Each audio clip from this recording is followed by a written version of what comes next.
Ang 7 Diyos na lalaki na may mukha ay nagmamadali papunta sa dagat na parang gusto niyang magpakamatay kaagad. Sa kabutihang palad, ginamit lang niya ang tubig upang mapatahimik ang sarili. Ang bida ng ating kwento, si Takeshiro, ay isang doktor sa emergency room ng mga bata. Pagkatapos ng kanyang internship, siya ay masaya na tanggapin ang isang bagong trabaho sa isang malaking klinika na may maraming kilalang propesor. Bilang isang bagong graduate na doktor, si Takeshiro ay puno ng sigasig para sa kanyang propesyon, lalo na ang kanyang pagmamahal sa mga bata, isang mahalagang katangian para sa isang pediatrician. Ang departamento kung saan nagtatrabaho si Takeshiro ay hindi isang normal na pediatric department. Ito ay isang resuscitation emergency room. Anuman ang sitwasyon, ang mga bata ay laging tumatanggap ng tulong sa loob ng 24 oras. Ang emergency room na ito ay itinatag ni Professor Hajime, isang doktor na may pananaw na lampas sa kanyang panahon. Bukod pa rito, siya ay personal na hiniling ng babaeng gobernador, kaya mabilis na binuksan ang emergency room sa lungsod ng Hokkaido. Si Takeshiro ay pumasok sa trabaho na may masigasig na espiritu upang matuto, ngunit ang mga bagay ay hindi kasing dali tulad ng noong siya ay nasa lecture hall. Nagkaroon siya ng pagkakataon na makinig tungkol sa kasaysayan ng klinika, kung saan ang mga namatay na pasyente ay mga batang walang swerte. Dahil ang klinika ay bagong tatag, maraming mga gawain ang kailangang gawin ng mga doktor sa kanilang sarili, pag-aayos ng mga kama at pagsuri sa mga pasilidad. Si Takeshiro ay walang pag-aalinlangan na nakisama. Ang simula ay tila mapayapa, ngunit sa susunod na linggo, kailangan niyang harapin ang isang emergency na sitwasyon. Ang pasyente ay isang 7 taong gulang na batang babae na mailagnat na 39 degrees Celsius, ngunit hindi pa siya pinapayagang pumasok sa operating room dahil may isang hindi pa natatapos na panganganak. Pansamantalang nagbigay ang mga doktor ng first aid sa batang babae. Ang doktor na nakasuot ng salamin ay nagsabi pagkatapos ng pagsusuri na sa kasalukuyang kalagayan, ang batang babae ay hindi maaaring operahan dahil ang kanyang tiyan ay puno ng likido na may butas na. Si Dr. Hajime ay humingi ng opinyon sa kanyang mga kasamahan. May nagsabi na kailangan lang ng pangkalahatang anesthesia at may isa namang nagsabi na kailangan ng agarang emergency. Lahat ay sabik na iligtas ang pasyente. Si Takeshiro, na nasa tabi lang, ay yumuko upang pakinggan ang sinasabi ng batang babae. Hinawakan ng bata ang kanyang damit na parang may nais sabihin, ngunit bago pa man niya ito marinig, tumalsik na ang dugo sa gwapong mukha ni Takeshiro. Sa sandaling iyon, nalaman niya kung gaano kahirap ang kanyang trabaho. Kahit na personal na ginamot ni Dr. Hajime ang pasyente, hindi pa rin nakaligtas ang batang babae. Bagaman alam nila na normal lang para sa isang doktor na masaksihan ang kamatayan ng isang pasyente, ang 5-man team ng Hokkaido Emergency Department ay dumanas ng matinding trauma sa psikolohikal.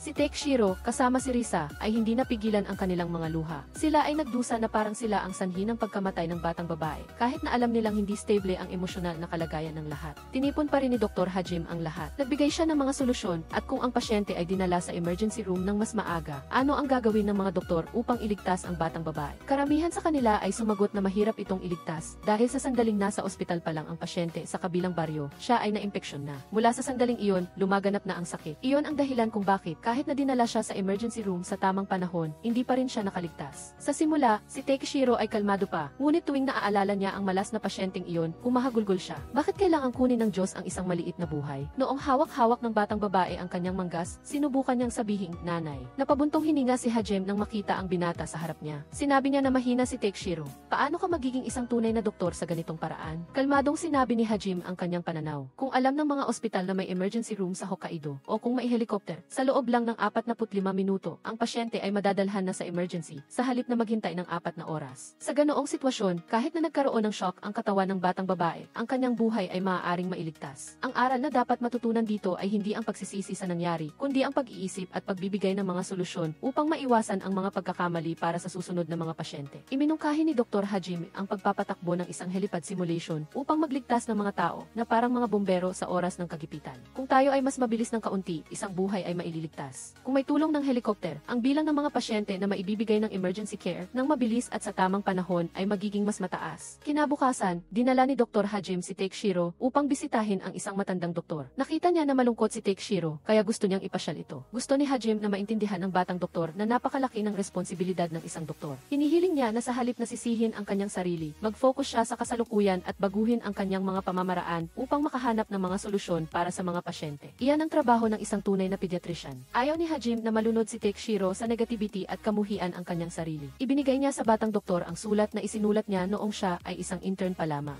Ito ang dahilan kung bakit personal na hiniling ng babaeng gobernador kay Dr. Hajime na magtatag ng isang emergency room. 3 taon na ang nakalilipas nang namatay ang isang batang babae na nagngangalang Saza. Si Takeshiro ay labis na nalungkot at sumulat ng liham sa gobernador ng lungsod. Nang matanggap ni Hajime ang liham na ito, alam niyang si Takeshiro ang taong hinahanap niya isang tunay na doktor para sa emergency room ng mga bata. Pagkatapos hikayatin ni Dr. Hajime, nagbalik si Takeshiro sa trabaho na may masaya at kumpiyansang pakiramdam. Kabaligtaran naman sa kanya, si Dr. Risa ay haunted pa rin ang pagkamatay ng naunang batang pasyente. Dahil sa kanyang malamig na pag-ugali, lalo siyang ayaw ibahagi ang kanyang kalungkutan sa sinuman. Ang dahilan kung bakit si Takeshiro ay laging masaya. Ito ay dahil mayroon siyang isang pangkat ng matalik na kaibigan na laging nagmamalasakit at bagaman nagtatrabaho sila sa iba't ibang lugar, palagi nilang sinasabi sa kanyang pamilya na siya ay ipinanganak upang maging isang pediatrician. Ngayon, ang batang doktor ay tumanggap ng isang kaso ng malubhang paso. Ang kawawang batang babae ay may paso sa kanyang respiratory tract. Sa paraan ng kanyang paghinga, lahat ay nalungkot. Hindi lamang ang batang babae ang nasunog, kundi pati na rin ang kanyang nakababatang kapatid na lalaki ay dumanas ng parehong kapalaran. Nang tanungin ang dahilan, ang ina ay labis na nag-alala, kaya nawalan siya ng kontrol at galit na sinabi sa doktor, "Bakit mo ako tinatanong yan? Sa tingin mo ba ay inaabuso ko ang aking mga anak?" Narinig ni Takeshiro ang usapan at naniwala na hindi ginawa ng ina ang masamang bagay sa kanyang anak. Binisita niya ang batang babae na si Kiko.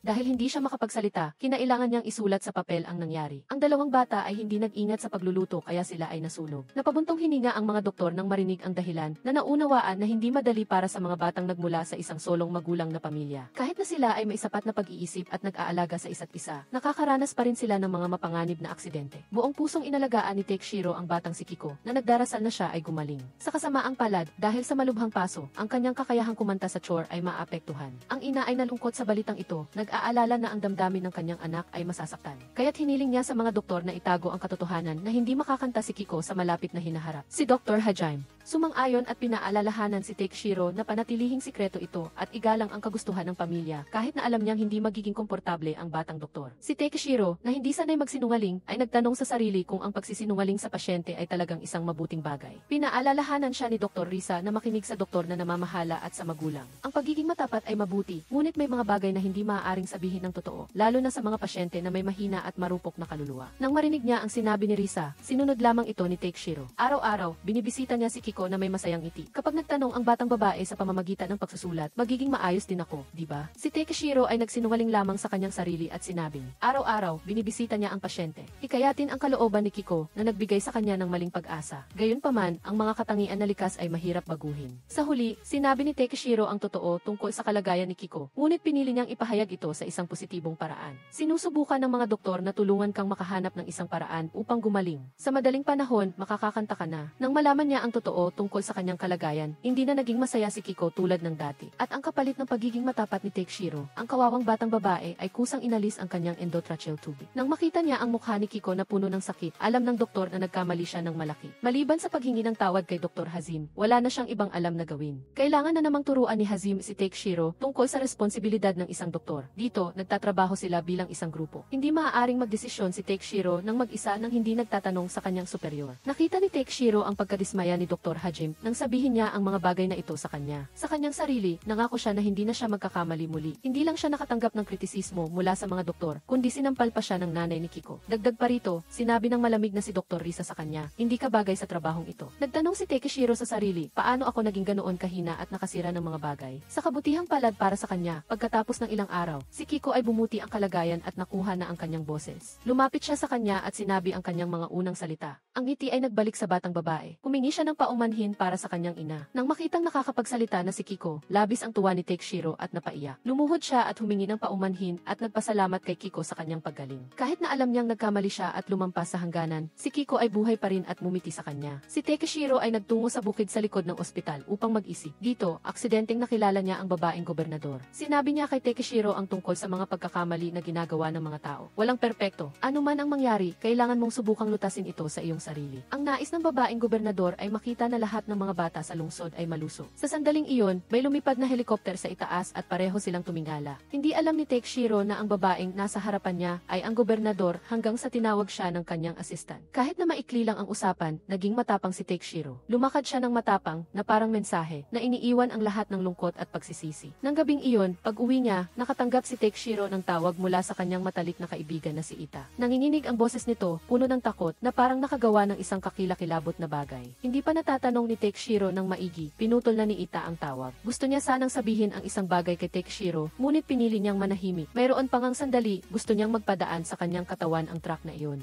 Mukhang dinaranas ni Ita ang depresyon. Imbes na ibahagi ito sa kanyang matalik na kaibigan, tahimik siyang nagtiis. Nagkataon na parehong doktor sina Ita at Takeshiro, ngunit si Ita ay isang siruhano. Nagtatrabaho silang dalawa sa magkaibang lungsod. Gayunpaman, muling magkasama ang dalawang magkaibigan dahil sa aksidente ng isang 7 taong gulang na batang lalaki. Pagkatapos ng aksidente, ang pasyente ay dinala sa emergency room kung nasaan si Takeshiro. Malubhang nasugatan ang bata, malubhang nasira ang baga, at nabali ang buto sa hita at balikat. Nagpulong ang buong pangkat ng mga doktor upang talakayin ang paggamot. Ang opsyon ng kumpletong pagtanggal ng kanang baga ay ipinahayag. Pagkarinig nito, agad na nag-react ng masidhi si Takeshiro. 7 taong gulang pa lang ang batang iyon. Kung tatanggalin ang kanyang baga, ano pa ang matitira sa kanya? Kahit na paulit-ulit na sinasabi ng mga doktor na ito ang pinakamainam na pamamaraan, na iba ang baga ng mga bata sa mga matatanda, at kahit naputulin ang isang bahagi, mabubuhay pa rin ang bata ng normal. Hindi lang magiging kasing healthy tulad ng dati, hindi pa rin matanggap ni Takeshiro ito. Matapos niyang alamin ang sitwasyon ng batang nagngangalang Sumoke, dahil marami silang magkakapatid, walang oras ang kanyang ama na makipaglaro sa kanya dahil siya ang panganay. Dahil dito, nalulungkot si Sumoke at naglalakad mag-isa upang maghanap ng mapaglalaruan na nagresulta sa aksidente sa daan. Lubhang sinisisi ng batang ama ang kanyang sarili. Hindi sumuko si Takeshiro sa pag-asa kahit na alam niyang mayroon lang siyang 1% na pagkakataon. Sinubukan pa rin niyang alamin kung may iba pang paraan ng paggamot. Sa halip na tanggalin ang buong kanang baga, tungkol naman kay Ita, matigas pa rin siyang tumanggi na sabihin ang kanyang problema kay Takeshiro nang tanungin siya nito tungkol sa sinasabi niya sa nakaraang tawag. Nagsinungaling si Ita na maayos na siya, ngunit sa sandaling umalis ang kanyang matalik na kaibigan, agad na nagbago ang kanyang saloobin. Naging malungkot at masungit ang kanyang mga mata ng kakaiba. Ang kakaiba rito ay, sa tuwing kasama niya si Takeshiro o nakikita ang mga magulang nito, lagi siyang masaya at positibo at sumasama sa lahat ng usapan. Ngunit sa tuwing nag-iisa siya, agad na lumalabas ang kanyang pagod at pagkasawa. Sa ospital, si Dr. Risa ay tinutukso ng isang opisyal mula sa mataas na antas. Binanggit ng lalaki ang nakaraan ni Risa at ng kanyang dating asawa, ilang taon na ang nakalilipas. Nagpatuloy si Risa sa pagsasampa ng kaso kaugnay ng pagkamatay ng isang bata dahil sa kapabayaan ng doktor na nangangasiwa. Dahil dito, inilipat siya sa Hokkaido. Maging ang kanyang dating asawa ay nag-resign sa dating ospital. Nagpapahiwatig din ito ng isang bahagi ng pagiging malamig ni Risa. Kapag naharap sa bagyo ng opinyon ng publiko at tinutukso ng iba, ang tanging magagawa ni Risa ay bumuo ng isang matibay na panlabas na anyo. Pagbalik sa masigasig na doktor na si Takeshiro, patuloy siyang nagtatrabaho ng masigasig upang makipagkita sa mga doktor at nurse sa ospital. Bukod pa rito, patuloy din siyang nagtatanong sa mga propesor sa labas. Ang lahat ay para sa layuning hindi putulin ang baga ni Sumoke. Hindi sinayang ng langit ang kabutihan ng tao. Matapos ang 3 araw ng paghahanap ng tulong, sa araw ng operasyon ni Sumoke, nagtipon-tipon ang mga doktor mula sa departamento ng dermatology upang tumulong, na tinitiyak na magiging matagumpay ang operasyon ng pasyente hanggang sa pinakamataas na antas. Napakagandang tanawin nito na maging si Dr. Hajime ay naluha. Sa umagang iyon, nagtulungan ang buong ospital upang iligtas si Sumoke, at pagkatapos ay dumating ang himala nang makahinga pa rin ang bata ng normal nang hindi kinakailangan ang pagtanggal ng baga. Iyon ang pinakamagandang araw sa buhay ni Takeshiro. Ito ay patunay na kahit sumusunod siya sa kanyang puso, na iligtas pa rin ang pasyente ng buo. Sa pangyayaring ito, nagsimulang muling maniwala si Takeshiro sa kanyang propesyon. Nararapat na tingnan ni Dr. Hajime si Takeshiro sa ibang pananaw. Habang magkasama silang naglalakad at nakatingin sa Tokyo Tower, umaasa si Dr. Hajime na ipagpapatuloy ni Takeshiro ang kanyang espiritu ng hindi pagsuko. Nagbabago rin siya hanggat na ililigtas ang pasyente. Samantala, sa opisina ng abogado, patuloy na nagsampa ng kaso si Dr. Risa laban sa Sapporo University Hospital dahil sa pagkakamali sa paggamot. Nag-aalala na tinanong ng abogado si Risa, kailangan mo ba talagang gawin ito hanggang sa dulo? Walang emosyong sumagot si Risa, kung ang salarin ay isang doktor, lalong dapat itong idemanda. Nagpapatuloy ang buhay. Nagiging mas abala ang klinika sa maraming emergency cases ng mga bata. Sa pagkakataong ito, tumanggap ang buong koponan ng isang kaso na may malungkot na sitwasyon.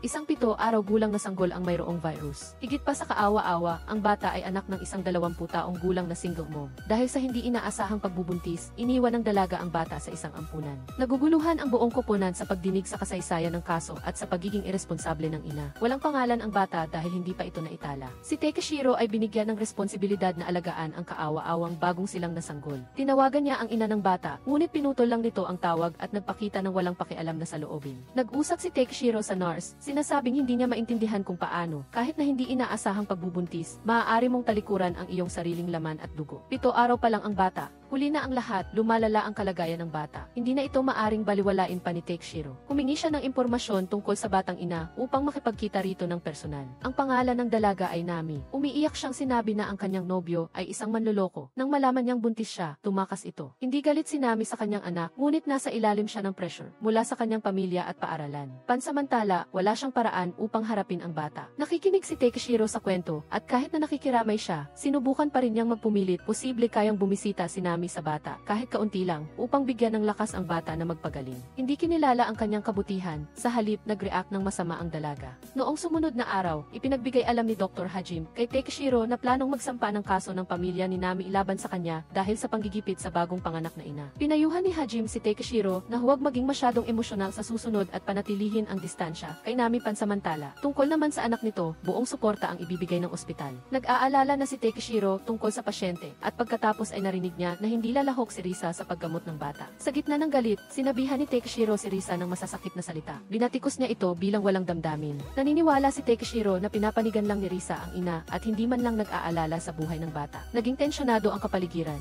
Ito ang unang beses na direktang sinaway ni Takeshiro ang isang tao. Si Risa ay senior niya pa, ngunit dahil sa pagnanais niyang protektahan ang pasyente, naging agresibo siya. Nagbuntong hininga si Hajime habang pinapanood ang dalawang may kakayahang doktor na nag-aaway dahil sa pagkakaiba ng pananaw. Higit sa lahat, alam niya kung anong uri ng tao si Risa. Para mabilis na maalis ang hindi pagkakaunawaan, pinapunta ng malamig na doktor si Takeshiro sa pagdinig ng kaso ni Risa laban sa Sapo Hospital. Lumalabas na ang dahilan kung bakit laging malungkot si Risa at malamig sa mundo ay dahil 3 taon na ang nakakaraan. Habang nagtatrabaho pa siya sa Sapporo Hospital, uminom siya ng gamot sa infertility na inireseta ng ospital. Sa huli, nabuntis siya ngunit nagdugo siya ng malakas habang manganganak. Nang siya ay nasa bingit ng kamatayan, tinawag niya ang kanyang mga kasamahan para humingi ng tulong. Hindi na nagtanong pa ang ospital, direkta nilang inoperahan at inalis ang fetus. Ang anak niyang hindi pa nabubuo ay tuluyan ng nawala. Ang pinakakinasusuklaman ni Risa ay ang saloobin ng Sapporo Hospital. Hindi nila hiningi ang kanyang opinyon at ginamit nila ang pahintulot ng kanyang dating asawa para lang gawin ito na nagresulta sa pagkamatay ng kanyang anak na babae nang walang anumang pagsisisi. Ang bawat mapait na salita na sinabi ni Risa ay nagdulot ng sakit kay Takeshiro sa ibaba. Mayroon pa bang mas masakit kaysa sa isang ina na nawalan ng anak sa kamay ng mga tinatawag na kasamahan? Kahit na patuloy na nagdedepensa at nag-aalok ng kabayaran ang mga abogado ng Sappho Hospital, nanatili pa rin si Risa sa kanyang paninindigan. Kailangang managot ang Sappho Hospital sa pagkamatay ng kanyang anak na babae. Dahil lang sa isang beses na pagdurugo, hindi na siya maaaring maging ina. Paano matutumbasan ang sakit na ito? Sa pagtatapos ng pagdinig, bumulong ang panig ng Sappho na mukhang pera si Risa. Hindi natuwa si Takeshiro sa kanyang kasamahan. Hindi niya pinansin ang katayuan at otoridad. Sinigawan niya ang direktor ng Sapporo Hospital at ang kanyang abogado. Iyan ba ang mga salita na maaring sabihin ng isang tao? Labis na naghirap si Risa at nawala pa ang kanyang anak. Paano nila sasabihin na mukhang pera siya? Nagulat si Risa sa biglaang pagsigaw ni Takeshiro. Pinigilan niya ito bago pa siya masangkot sa gulo. Huwag mong sayangin ang oras mo sa mga taong walang konsensya. Si Dr. Hajime ang pinakanabawasan ang bigat ng loob. Pagkatapos ng pagdinig na ito, hindi na pagdududahan ni Takeshiro ang pagkatao ni Risa. Naghapunan ang 3 doktor ng magkakasama at nagkaroon ng pagkakataon si Risa na maglabas ng kanyang damdamin. Umiyak siya sa harap ng kanyang mga bagong kasamahan. Lahat ay nalungkot sa kwento ni Risa. Bagaman puno ng luha ang hapunan, naging pundasyon din ito para sa pagkakaisa ng grupo. Dahil sa pagtitiyaga ni Takeshiro, bumisita na si Nami sa kanyang anak at sinubukan niyang gampanan ang kanyang responsibilidad. Natural na masaya ang lahat. Tuluyan nang naalis ang alitan ni Risa at Takeshiro. Nagsorry sila sa isa't isa at naging mabuting magkasamahan. Inurong din ng pamilya ni Nami ang kanilang kaso. Tila maayos na ang lahat para kay Takeshiro. Gayunpaman, isang bagong emergency case ang nagpabagsak sa kanya. Ang dinala ay si Ita, ang matalik na kaibigan ni Takeshiro. Nabigla si Takeshiro nang makita ang kanyang matalik na kaibigan na isinasalba sa kanyang klinika. Napakakilabot ng pangyayaring ito. Si Ita ay isang masayahing binata. Paano niya nanaising wakasan ang kanyang sariling buhay? Si Takeshiro ay nagtago lang sa banyo para mag-isip. Hindi pa siya kailanman nakaramdam ng ganoon kahirap at nalilito. Ngunit sa responsibilidad na dala-dala bilang isang pediatrician, sa umaga ay nanatili si Takeshiro bilang anghel na doktor na bumibisita sa mga batang pasyente at nagbibigay sa kanila ng lakas at pag-asa. Dalawang matalik na kaibigan ni Takeshiro ang agarang dumalaw kay Yuta, kasama na si Momoko na buntis pa. Walang sinuman sa grupo ang gustong maniwala sa katotohanan na sinaktan ni Yuta ang sarili niya. Sa kasalukuyan, bumuti na ang lagay ni Yuta at siya ay nasa koma lamang. Araw-araw, ang kanyang pamilya at mga kaibigan ay dumadalaw at nagdarasal na sana ay gumising na siya. Pagbalik sa kasalukuyang trabaho, may problema sa mga pasyenteng na discharge. Kung gagamit sila ng mga normal na sasakyan tulad ng kotse o tren, hindi masisiguro ang kalusugan ng mga bata. Kung gagamit sila ng air ambulance, magiging maayos sana, ngunit hindi ito papayagan ng lungsod. Dinala ni si Hajime si Takeshiro upang makipagkita sa gobernador. Nais nilang imungkahi ang paggamit ng helicopter. Bumuntong hininga ang babaeng gobernador at sinabing hindi ito madali. Ang isang helicopter ay nagkakahalaga ng malaking halaga ng pera at mga mapagkukunan at anumang bagay na may kinalaman sa pera ay tumatagal ng mahabang panahon para aprubahan. Ang babaeng gobernador ay makakapagsabi lang na gagawin niya ang lahat ng kanyang makakaya. Ang layunin niya sa pagpapagawa kay Hajime ng emergency room ay para masiguro na ang lahat ng bata sa Hokkaido ay mabibigyan ng agarang at maingat na paggamot, kasama na ang panahon pagkatapos nilang ma-discharge. Nagtiwala si Hajime kay Takeshiro at palagi niya itong kasama. Ibinabahagi rin ang kanyang mga karanasan sa pakikitungo sa mga pasyente. Umiyak si Batang Sumoke at humingi na makauwi na agad, kaya kailangan siyang aliwin ng batang ama sa mahabang panahon. Si Risa at Takeshiro ay lalong naging malapit. Kung si Risa ito noon, hindi niya kukumustahin si Takeshiro. Nang malaman niyang nasa ospital ang kaibigan ni Takeshiro, inaliw ni Risa ang kanyang kasamahan at hinikayat siya na magpakatatag. Kung tayo ay susuko, paano na ang mga pasyente? Dati ay sinisisi pa niya si Takeshiro dahil sa pagiging mahina at walang silbi. Ngunit ngayon ay may mga sandali rin siya ng kahinaan. Hindi niya kayang gamutin ang sugat ng pasyente at kailangan pang tumulong ni Iki Hajime. Pag-uwi ni Takeshiro, nakatanggap siya ng isang package mula kay Yuta. Sa loob nito ay may ilang damit at isang liham. Binuksan niya ito at nakita ang mga salitang, "Kapag ako ay wala na." Sa sandaling ito, naunawaan ni Takeshiro ang lahat. Seryoso man si Yuta sa pag-iwan sa mundo, naalala ni Takeshiro ang kanilang huling tawag, ang pag-aalinlangan at pagtatago ni Yuta. Mukhang may mga palatandaan na siyang gusto niyang magpakamatay. Ngunit hindi ito nakita ni Takeshiro. Hindi niya talaga maintindihan kung bakit ginawa ito ng kanyang matalik na kaibigan. Inaliw ng ina ni Takeshiro ang kanyang anak. Maraming kakaibang bagay sa mundong ito. May mga taong, gaano man sila kasakit o nasaktan, ay pilit na nagsusumikap na mabuhay. Ngunit may mga taong nag-iisip ng kabaliktaran. Madaling husgahan ng mga tao ang mga taong gustong magpakamatay nang hindi sinusubukang unawain kung bakit sila umabot sa puntong ito. Niyakap ni Takeshiro ang kanyang mukha at hindi pa rin makapaniwala sa katotohanan. Ngunit mabilis siyang nakakuha ng sagot nang tumunog ang kanyang telepono. Nagising na si Yuta at gusto kanyang makita. Dali-daling bumalik si Takeshiro sa ospital. Pagpasok niya sa silid, nakita niyang gising na si Yuta at gumaan ang kanyang pakiramdam. Sa loob ng 2 linggo na nasa koma ang kanyang matalik na kaibigan, pakiramdam ni Takeshiro ay huminto ang oras. Mahinang humingi ng tawad si Yuta kay Takeshiro. Bago pa siya makapagsalita, naunahan na siya ni Takeshiro. Naalala ni Takeshiro ang panahon na magkasama silang lumaki, mula sa high school hanggang sa pagtatrabaho. Ang lahat ng bagay kay Takeshiro ay konektado kay Yuta. Lahat ng masasaya at malulungkot na alaala ay magkasama nilang naranasan at pinaghatian. Matapos pakinggan ang damdamin ng kanyang matalik na kaibigan, umiiyak na sinabi ni Yuta ang dahilan ng kanyang pagiging padalos-dalos. Dahil sa matinding pressure sa trabaho sa ospital, gusto ni Yuta na mabilis na maging mahusay. Ngunit hindi niya maabot ang mga inaasahan. Sa kanyang pagkalito, gumawa siya ng isang kahangalan. Sa labas, pagkatapos marinig ang lahat, agad na pumasok ang 2 kaibigan. Galit na sinabi ni Momoko, "Paano mo nagawang mag-alala ang isang buntis?" Pagkatapos mag-usap, nagtinginan ang grupo at nagtawanan. Napakaswerte nila dahil hindi nila nawala si Yuta. Sa labas, ngumiti si Hajime kay Risa at sinabing ang eksenang iyon ay nagpaalala sa kanya noong siya'y bata pa. Ang kaso ni Yuta ay isang tipikal na halimbawa ng isang tao na kinikimkim ang lahat ng problema, sinasabi sa sarili na magiging maayos ang lahat, ngunit bumagsak sa ilalim ng bigat ng mga inaasahan. Umaasa siya na hindi magiging ganoon si Risa. Hinatid ni Takeshiro ang kanyang kaibigang si Momoko sa terminal ng bus. Iminungkahi niya na mag-camping silang magkakaibigan kapag gumaling na si Yuta. Ngunit iminungkahi ni Momoko na maghintay hanggang matapos siyang manganak. Sa oras na iyon, magkasama silang pupunta ng kanyang anak. Masayang pumayag si Takeshiro. Sa kanyang isip, pagkatapos ng lahat ng hirap, ang wakas ay magiging masaya pa rin. Ngunit hindi alam ng batang doktor na ito ay simula pa lamang. Na-diagnose ang ina ni Takeshiro na may pancreatic cancer at wala siyang balak sabihin ito sa kanyang anak. Pagbalik sa issue ng air ambulance para sa mga batang pasyente, sumasang-ayon ang lahat ng doktor na kung may air ambulance, ang paglilipat ay magiging mabilis at masisiguro ang kalusugan ng mga bata. Ngunit sa taunang pulong ng mga ospital, sinabi ng direktor ng Sapo Hospital na kung nais gamitin ang serbisyo ng air ambulance, ang maintenance at investment fee ay maaaring umabot ng daan-daang milyon. Hindi niya nakalimutang tingnan si Iki Hajime. Sa ospital, may isang pasyenteng bata na nagngangalang Kigo na may malubhang kondisyon ng sakit sa puso. Kailangan niyang magparehistro para sa organ transplant upang magkaroon ng pagkakataong mabuhay. Ngunit hindi alam kung bakit, hanggang ngayon ay hindi pa nagpaparehistro ang pamilya ni Kigo. Malungkot na sinabi ng nanay ng bata, dati ay positibo siya tungkol sa organ transplant. Ngunit ngayon ay napaka-negatibo na niya. Ang kanyang ugali ay naging mas magaspang kaysa dati. Nang kausapin ni Takeshiro si Kigo, tiningnan siya ng bata at sumigaw. Tinanggal din niya ang lahat ng mga wire at ibinato ito kay Takeshiro na nagdulot ng pinsala sa mata ni Takeshiro. Kailangan tumakbo ang mga doktor upang awatin sila.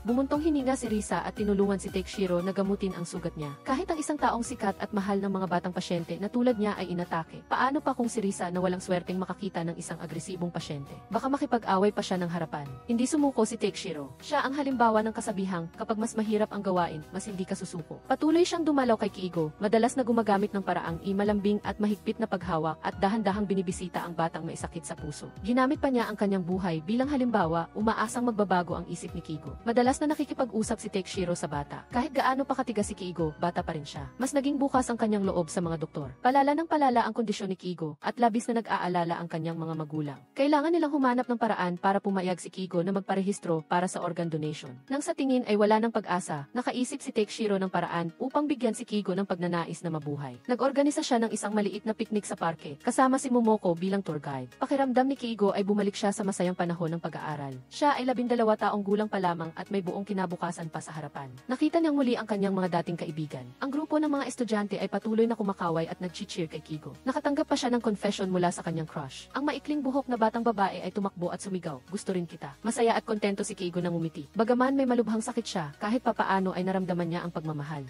ng kanyang mga kaibigan at pamilya. Sumang-ayon si Kiigo na tanggapin ang paggamot at nagparehistro upang maghintay ng organ donation. Muli, ang lahat ng pagsisikap ni Takeshiro ay hindi nasayang. Higit sa lahat, mayroon siyang grupo na laging sumusuporta sa kanya, kaya naging mas madali ang pagkumbinsi kay Kiigo. Habang abala si Takeshiro sa pagtulong sa mga pasyente, ang kanyang ina, isang matapang na babae, ay nagdesisyong hindi sabihin sa kanyang anak ang tungkol sa kanyang sakit. Kahit si Momoko, nang malaman niya ang tungkol dito, ay pinilit niyang huwag sabihin. Ayaw ng ina ni Takeshiro na mag-alala ang kanyang anak para sa kanya. Nagpanggap siyang normal, araw-araw na nagluluto at nag-aalaga. Siya ay ina ng isang doktor. Kung kailangan pa niyang pagod siyang anak dahil sa kanya, hindi siya karapat-dapat na maging ina. Naalala ni Takeshiro na hindi siya isang walang pusong anak. Napansin niyang hindi maayos ang pakiramdam ng kanyang ina kamakailan. Paulit-ulit niya itong tinatanong kung nagpatingin na ba siya sa doktor. Ayaw pa rin sabihin ng ina ni Takeshiro ang totoo. Patuloy siyang nagsasabi na sapat na ang gamot na inireseta ng doktor. Hindi na pinilit ni Takeshiro ang kanyang ina at mahinang nagpaalala, "Ikaw ang nag-iisang anak ko. Ano man ang mangyari, haharapin natin ito ng magkasama." Napilitang humiti at pumayag ang kanyang ina. Sa ospital, mas naging kaibig-ibig si Batang Kiigo. Sinabi pa niyang gusto niyang maging doktor tulad ni Takeshiro. Gayunpaman, nagkaroon ng isa pang problema sa kalusugan. Bukod sa sakit sa puso, nagkaroon din ng kidney failure si Kiigo. Kung sasailalim siya sa operasyon para sa heart pump, baka maaga siyang pumanaw.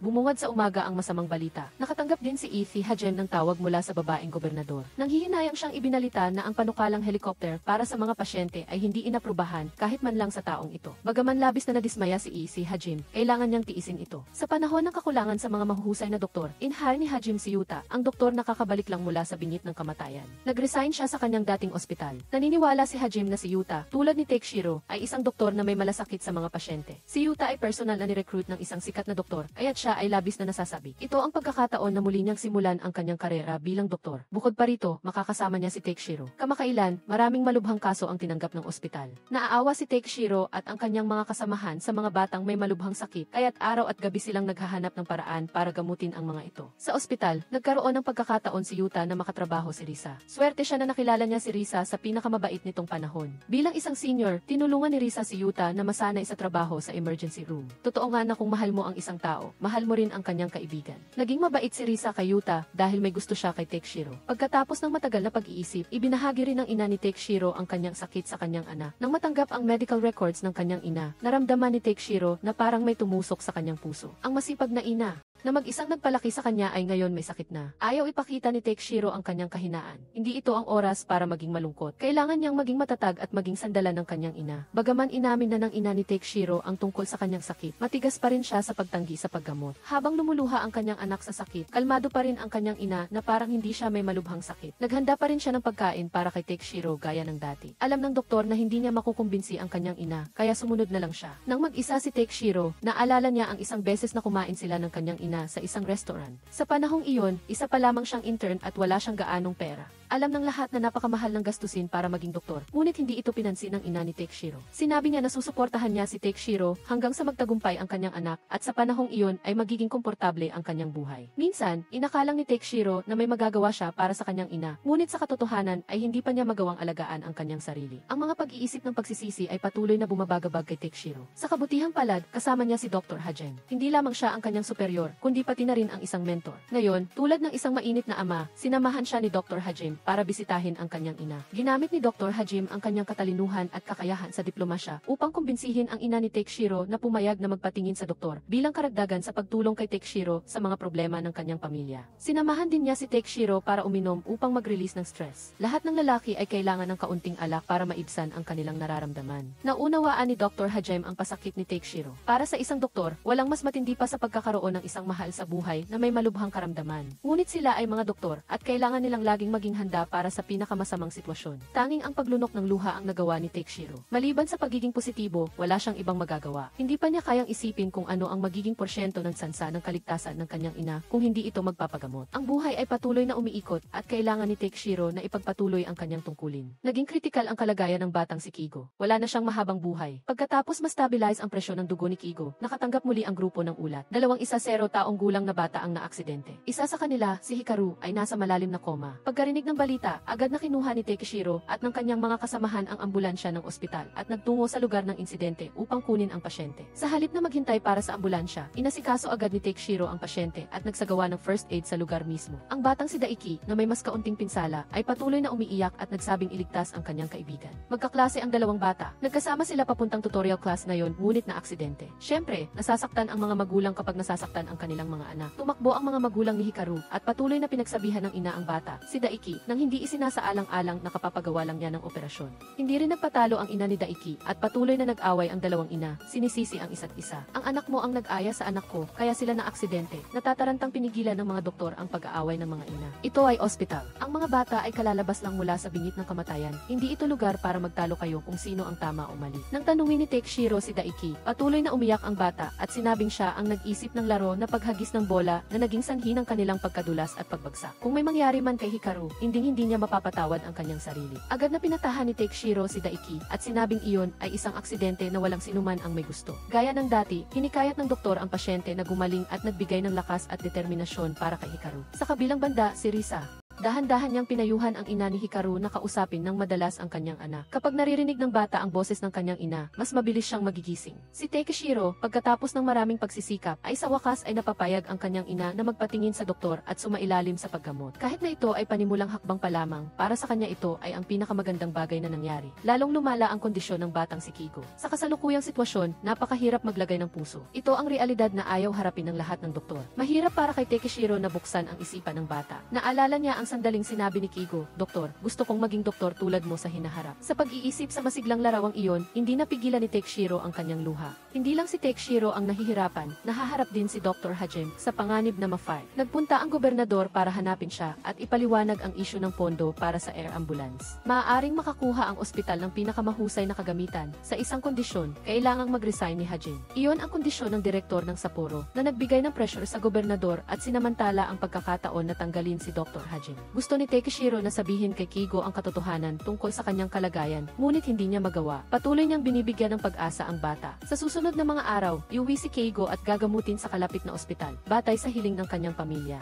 Naalala ni Takeshiro na napapayag niya si Kigo na huwag sumuko, kaya naisip niyang hikayatin din ang kanyang ina na magpagamot. Sa hapunan, lumuhod siya at pinakiusapan ang kanyang ina na huwag sumuko. Hayaang si Takeshiro ang magligtas sa kanya, sa abot ng kanyang makakaya, kahit na alam niyang mahirap ito. Hiniling niya sa kanyang ina na sumama sa kanya sa Tokyo Hospital. Hindi pa handa si Takeshiro na iwan ang kanyang mahal na ina at naniniwala siyang ganoon din ang nararamdaman ng kanyang ina. Gaano man katigas ang loob ng ina ni Takeshiro, hindi na siya makatanggi sa pagkakataong ito. Marahan lang siyang nagsabi, "Alam ko." Dali-dali siyang sinamahan ni Takeshiro sa Tokyo Hospital para magpa-check up. Umaasa siya ng sobra sa biyaheng ito. Ngunit sa kasamaang palad, nakatanggap si Takeshiro ng nakakawasak na balita. Hindi na magtatagal ang buhay ng kanyang ina. Kahit na magpa-opera siya, ilang buwan lang ang madadagdag sa kanyang buhay. Yumuko ang doktor sa Tokyo Hospital at humingi ng paumanhin, ngunit walang lunas para sa sakit ng kanyang ina. Bagaman nasasaktan at nalilito si Takeshiro, umiti pa rin siya. Nagsinungaling siya sa kanyang ina na lilipat sila sa ibang mas magandang ospital at sinabi niya na hindi niya masyadong pinagkakatiwalaan ang mga doktor doon. Hindi tumutol ang ina ni Takeshiro. Sa mahabang buhay niya, alam niya kung gaano kalubha ang kanyang sakit. Sa halip na maging malungkot, pinili ng ina ni Takeshiro na maging masaya sa kanyang huling mga araw kasama ang kanyang anak. Naglakbay silang magkasama.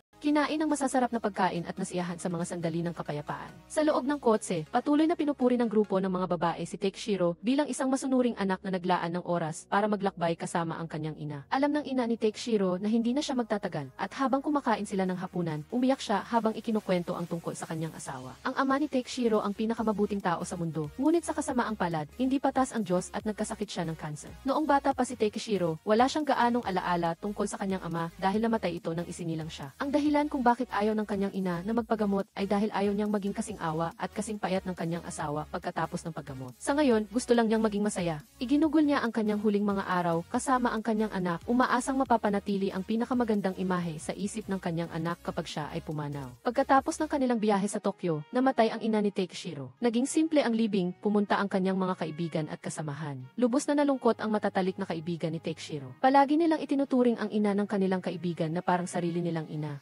Ngayon, nag-iisa na si Takeshiro. Nag-alok si Yuta na samahan si Takeshiro sa gabing iyon. Bilang isang taong muntikan ng mamatay, labis niyang pinahahalagahan ngayon ang buhay at oras. Ayaw niyang maranasan ni Takeshiro ang sakit ng pagkawala muli pagkatapos ng libing ng kanyang ina. Bumalik si Takeshiro sa ospital para ipagpatuloy ang kanyang trabaho. May bago silang pasyente, isang 9 na taong gulang na batang babae na nagngangalang Kiko. Nahulog siya sa harap ng kanyang bahay at nagkaroon ng atake ng hika. Matapos ang mga pagsusuri, nagtaka ang mga doktor kung bakit ganoon kalubha ang pagkahulog ng isang bata. Hindi nakita ang ama ng bata. Kalaunan, nalaman nilang pinalaki si Kiko ng kanyang single father. Dahil matagal bago nagpakita ang ama, hindi nila inaalis ang posibilidad na pinapahirapan ng ama si Kiko. Sa katotohanan, sobrang abala lang ang ama. Sinabi rin ng batang si Kiko kay Takeshiro na mabait ang kanyang ama. Mahirap para sa mga single parent kapag nagkamali sila sa pag-aalaga sa kanilang mga anak, madali silang binansagan ng lipunan na iresponsable. Ito ay makasarili, sabi ni Takeshiro kay Yuta. Hindi madaling husgahan ang mga magulang batay sa sakit ng kanilang mga anak. Kinausap niya si Kiko at sinabi ng bata na mahal at inaalagaan siya ng kanyang ama. Bawat pasyente sa ospital ay may sariling kwento. Ang isang bagay na karaniwan sa lahat ng mga bata ay hindi sila natatakot na mawala, natatakot lang sila na malulungkot ang kanilang mga magulang at kaibigan. Matapos ang maraming seryosong pagbabago sa kondisyon ni Kigo, ngayon ay nakahiga na lang siya at hindi na makapagsalita. Dumating si Yuji, ang crush ni Kigo, upang bisitahin siya. Umiyak ang bata at sinisi si Takeshiro, sinasabing, hindi ba sinabi ng doktor na gagaling siya? Kahit bata pa, alam ni Yuji ang kalupitan ng kapalaran ng bawat pasyente dito. Hindi na makapagpaliwanag pa si Takeshiro. Bumaba lang ang kanyang ulo at humingi ng paumanhin sa batang si Yuji. Palaging nagpapanggap si Takeshiro na ayos lang siya at tinatanggap ang lahat ng maganda at masamang nangyayari sa kanya. Gayunpaman, sa pagkakataong ito, gusto niyang subukan ang isang bagong papel. Nag-iwan siya ng resignation letter nang hindi nagsasabi sa kahit sino. Hindi siya tumataka sa mundo, gusto lang niya ng oras para maging kalmado. Nagulat si Yuta at ang lahat ng doktor sa desisyon ni Takeshiro na mag-resign. Nakikiusap si Yuta kay Dr. Hajime na huwag tanggapin ang pagbitiw ng kanyang kaibigan. Naniniwala siyang may paraan siya para bumalik si Takeshiro. Sumang-ayon ang lahat dahil walang gustong mawala ang isang dedikadong doktor tulad ni Takeshiro. Tinatakbo ni Yuta at ng dalawang kaibigan ang bahay ni Takeshiro. Ngunit tumanggi siyang makita sila at hindi sinasagot ang kanilang mga tawag. Kahit na siya ay nagpapahinga, agad siyang tumakbo upang tumulong nang makatanggap siya ng tawag mula sa matandang doktor sa Gakanji. Kahit na umuulan ng niyebe sa Japan, tumakbo pa rin si Takeshiro patungong Gakanji. Ang lahat ng ito ay dahil sa kanyang puso bilang isang doktor. Nagpapasalamat ang matandang doktor sa sigasig ni Takeshiro at inanyayahan siya sa hapunan bilang pasasalamat. Nang malaman niya ang kalagayan ng batang doktor na ulila na sa mga magulang, nalungkot ang matandang doktor. Agad niya itong niyakap na parang isang bata na nangangailangan ng kaaliwan.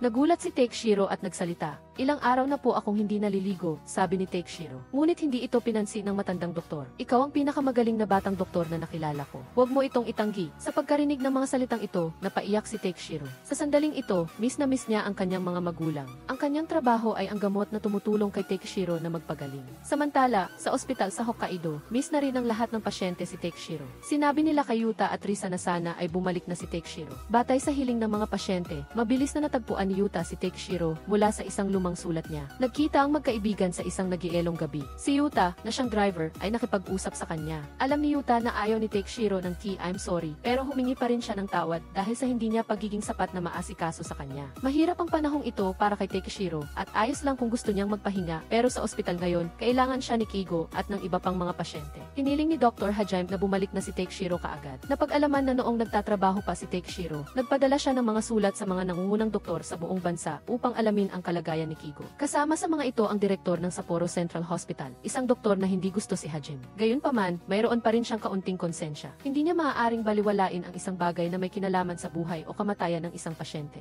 Pumunta si Takeshiro sa ospital kung saan ginagamot si Kigo. Pagkatapos ng mahabang panahon, nakapagsalita na rin ang bata. Ang unang sinabi ni Kigo kay Takeshiro ay, gusto ko pong magpagamot sa inyo, Dok. Dahil lang sa isang pangusap na ito, hindi na inisip ni Takeshiro na magtago o mag-resign pa. Bumalik siya agad sa trabaho. Naghihintay pa rin sa kanya ang mga doktor at ang kanyang resignation letter ay tila hindi na isumite. Samantala, binisita rin ni Takeshiro si Momoko, ang kanyang kaibigan noong bata pa siya, na ngayon ay nanganak na. Ito ang tanging magandang balita na natanggap ni Takeshiro sa nakaraang 2 linggo. Keigo. Mabilis na inilipat si Keigo mula sa ospital na malapit sa kanilang bahay papunta sa emergency room sa Hokkaido gamit ang isang medical jet. Pagkatapos ng ilang beses na paghingi ng tulong, sa wakas ay nangyari ang himala. Inilipat si Keigo gamit ang isang medical jet. Batay sa nakaraang ulat, kahit hindi pa maisagawa kaagad ang heart transplant, ang mga subsidiary na sakit ay unti-unti nang nawawala. Kaya, may posibilidad pa ring mailigtas si Keigo sa pamamagitan ng normal na pamamaraan. Nang malapit nang magsimula ang operasyon, isang malakas na lindol ang yumanig at ikinagulat ng lahat. Bago yon, naabisuhan na ang babaeng gobernador tungkol sa paparating na kalamidad. Anuman ang sitwasyon, ang buhay ng pasyente ang dapat unahin. Muntikan nang umalis si Dr. Hajime sa ospital dahil sa kanyang kasunduan sa direktor ng Sapporo Central Hospital. Ngunit pagkatapos ng tawag sa telepono mula sa babaeng gobernador, alam niya na hindi siya maaaring umalis. Sa labas, nagkakagulo ang mga tao dahil may mga nasugatan sa lindol. Ang operasyon ni Keigo ay kailangang pansamantalang itigil dahil sa malakas na pagyanig. Bagamat labis na nalungkot at nadismaya, nagkasundo ang mga doktor na ipagpaliban ang operasyon hanggang sa makalipas ang 3 araw. Naramdaman ni Takeshiro na may pananagutan siya kay Keigo at patuloy niya itong inaaliw. Bilang isang taong sumailalim na sa maraming operasyon, tinanggap ni Keigo ang balita ng mahinahon. Sabi niya nang may kalungkutan, siguro ayaw din akong mabuhay ng Diyos. Agad na ipinaliwanag ni Takeshiro kay Keigo na sa eksaktong 3 araw, ooperahan siya at gagawin niya ang lahat upang gumaling ito. Sa labas, nasa gitna ng kaguluhan ang lungsod. Maraming bata ang malubhang nasugatan sa lindol, lalo na ang grupo ng mga mag-aaral sa elementarya na nagpiknik. Sa kasalukuyan, puno na ang emergency room at kulang pa sa staff. Tuloy-tuloy ang pagdating ng mga pasyente, kabilang ang isang bata na may malubhang bali sa baga. Ang pinakamalaking alalahanin ngayon ng pangkat ng mga doktor ay kung paano maglaan ng sapat na pasilidad sa harap ng dagsa ng mga pasyente. Mukhang hindi sapat kahit pa maglagay sila ng mga kutson sa sahig. Samantala, nag-aalala ang babaeng gobernador habang tinitingnan ang ulat. Patuloy na dumarami ang bilang ng mga nasugatan. Bagaman wala pang namamatay, marami ang malubhang nasugatang mga bata. Para sa mga batang doktor tulad ni Takeshiro Orisa, ang hindi pagbibigay ng first aid sa mga batang pasyente ay isang malupit na bagay. Diretsahang sinabi ni Takeshiro kay Dr. Hajime, mas gugustuhin ko pang makita ang pasyente na pumanaw sa harap ko kaysa saksihan silang walang nag-aasikaso at hindi ginagamot. Nakakabagbag damdamin ang mga sinabi ng batang doktor, ngunit kailangan niyang tingnan ang kasalukuyang sitwasyon. Sabi ni Dr. Hajime na pagod,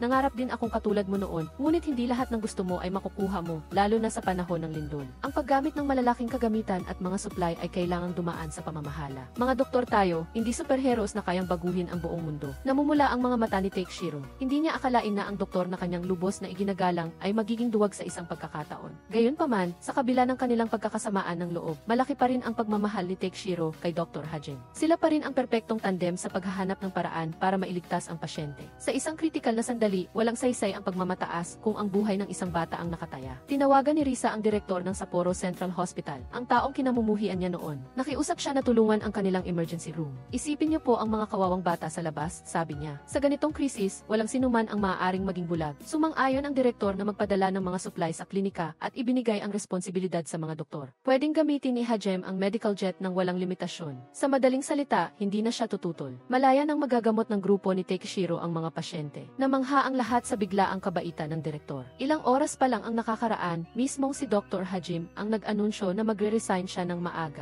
Si Takeshiro ang unang tumutol. Mariin niyang sinabi, aalis ka na lang basta. Maraming buhay pa ang naghihintay na iligtas mo. Umiyak si Dr. Hajime dahil hindi na siya kailangang mag-resign. Ang biglaang pagbabago ng isip ng direktor ng Sapporo Central Hospital ay nagbigay ng bagong pag-asa sa buong emergency room kahit na may snowstorm. Ang mga pasyente ay patuloy na dumarating sa tamang oras, kabilang ang isang batang babae na maswerteng natagpuan matapos na mawala ng ilang oras. Si Takeshiro at ang kanyang mga kasamahan ay patuloy na ginagawa ang lahat upang mailigtas sila. Sa kasalukuyan, 37 na bata ang nabigyan ng first aid. Bago ang kanyang press conference, idineklara ng babaeng gobernador na hindi niya hahayaan na may batang maiiwan. Ang mga bata ang kinabukasan ng bansa at sa anumang halaga o protektahan sila ng mga doktor. Pagkatapos ng unos ay may bahaghari. Pagkatapos malampasan ang mahirap na panahon, lalo nating pinahahalagahan ang lahat. Si Keigo, pagkatapos ng ilang araw na paghihintay, sa wakas ay makakapasok na sa operating room at sa pagkakataong ito, tiyak na magiging maganda ang resulta. Ilang buwan pagkatapos, bumalik na sa normal si Keigo. Wala na ang imahe ng batang sakitin. Ngayon, para na siyang normal na bata na pwedeng maglaro at maglakad-lakad. Dinala ni Keigo si Takeshiro. Inulit niya ang sinabi niya dati, sa hinaharap magsisikap akong maging doktor na tulad mo. Umiti si Takeshiro dahil sa tuwa. Napakabata pa ng batang ito, paano niya malalaman kung anong propesyon ang pipiliin niya sa hinaharap? Matapos ang ilang buwan ng mga pagbabago, sa sandaling ito, talagang nagpapasalamat si Takeshiro na nabubuhay siya. Sama-samang ipinagdiwang ng grupo ng magkakaibigan ang kaarawan ng maikling buhok na doktora. Sa 4 na magkakaibigan, maliban kay Momoko na naging ina, ang 3 pa ay mga doktor at single pa rin.